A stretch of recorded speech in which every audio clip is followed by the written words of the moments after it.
नमस्कार मित्रांनो, अस्सल हाताची चव या मराठी यूट्यूब चॅनलमध्ये तुम्हा सर्वांचे स्वागत आहे। तर आजच्या व्हिडिओमध्ये आपण बघणार आहोत लाटीव वडी किंवा त्याला पुडाची वडी असे म्हणतात। ही खायला एकदम खमंग आणि खुसखुशीत होते। इथे मी चला तर मग रेसिपीला सुरुवात करतो। 1 वाटी गव्हाचे पीठ, 1 वाटी बेसन घेतले आहे। बेसन आणि गव्हाचे पीठ सम प्रमाणात घ्यायचे आहे। आता यामध्ये मी चवीनुसार मीठ, 1 चम्मच लाल तिखट, थोडीशी हळद आणि ओवा घालणार आहे आणि यामध्ये 2 चम्मच तीळही घालणार आहे। ओवा चांगला हातावर प्रेस करूनच टाकायचा, यामुळे चांगली चव येते। आता यामध्ये मी 2 चम्मच तेल गरम करून टाकले आहे। तेल एकदम कडकडीत गरम करून टाकायचे। याला आपण मोहनी असेही म्हणतो। आता हे चम्मचने अगोदर चांगले मिक्स करून घ्यायचे आहे। गरम असल्यामुळे मी इथे अगोदर चम्मचने केले आहे, नंतर मी हे हाताने सर्व मिक्स करणार आहे। हे मोहन आणि हे मसाले चांगले पिठाला लागले पाहिजे। बघू शकता आता हे चांगले मिक्स झाले आहे। आता यामध्ये मी थोडे थोडे पाणी घालून एकदम घट्टसर असा गोळा करून घेणार आहे। हे पीठ आपल्याला पातळ नको आहे, एकदम घट्ट हवे, एकदम जोर देऊन करायचे आहे। बघू शकता आता हे आपला एकदम घट्टसर असा गोळा झालेला आहे। आता हे मी बाजूला यामध्ये सारण करायला ठेवूया। सारणासाठी मी अर्धी वाटी पांढरे तीळ घेतलेले आहे। तीळ चांगले भाजून घ्यायचे आहे, असे टिपटिप उडेपर्यंत। जास्तही नको, कारण की कडसरपणा येतो। तिळासोबत तुम्ही इथे कारळही घेऊ शकता, पण मी इथे घेतले नाही आहे।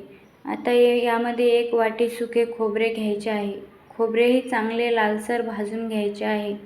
मित्रांनो, यामध्ये कोणी कोणी शेंगदाणेही घालतात आणि खसखसही घालतात। तुम्हाला जर आवडत असेल तर तुम्ही तेही घालू शकता, पण इथे मी फक्त सुके खोबरे आणि पांढरे तीळ घेतलेले आहेत। आता हे सारण थंड होऊ द्यायचे व मिक्सरच्या भांड्याला एकजीव करून घ्यायचे आहे।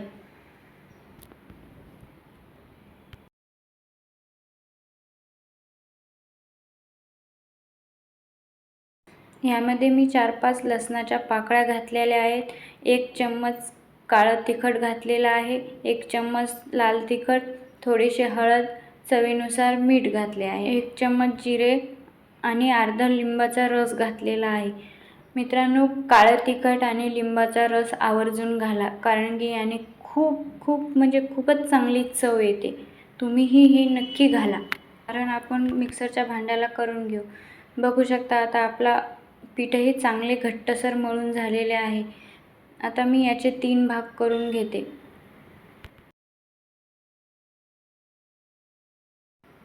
आता मी याची एक पोळी लाटून घेते। अशी पातळसर अशी पोळी लाटून घ्यायची आहे, जास्त जाडही नाही आणि जास्त पातळही नाही।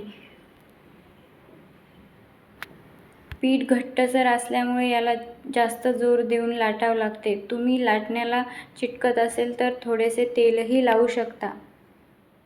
आता आपली पातळसर पोळी तयार झाली आहे। याला थोडेसे तेल लावायचे आहे, कारण की आपले सारण याला चांगले व्यवस्थित चिटकले पाहिजे।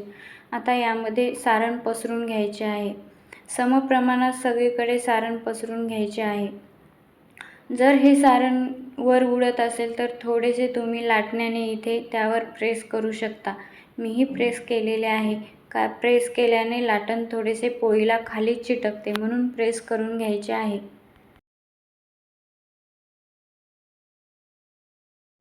अशा प्रकारे थोडे थोडे प्रेस करायचे आहे। आता याचा रोल तयार करायचा आहे। चपाती चांगली व्यवस्थित चिटकवायची आहे, सारण जास्त बाहेर येऊ नये म्हणून। बघू शकता अशा प्रकारे।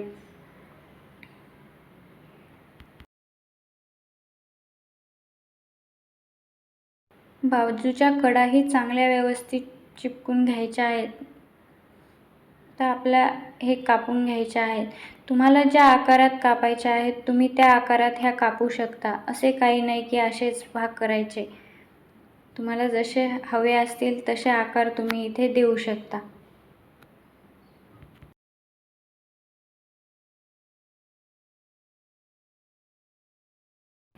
बघू शकता आपल्या पुडाच्या वड्या तयार झाल्या आहेत।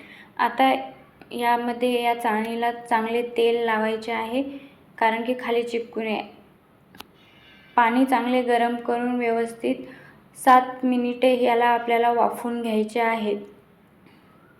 आता अशाच प्रकारे मी आणखी एका चपातीच्या वड्या तयार करून घेणार आहे व एकत्रित वाफवून घेणार आहे.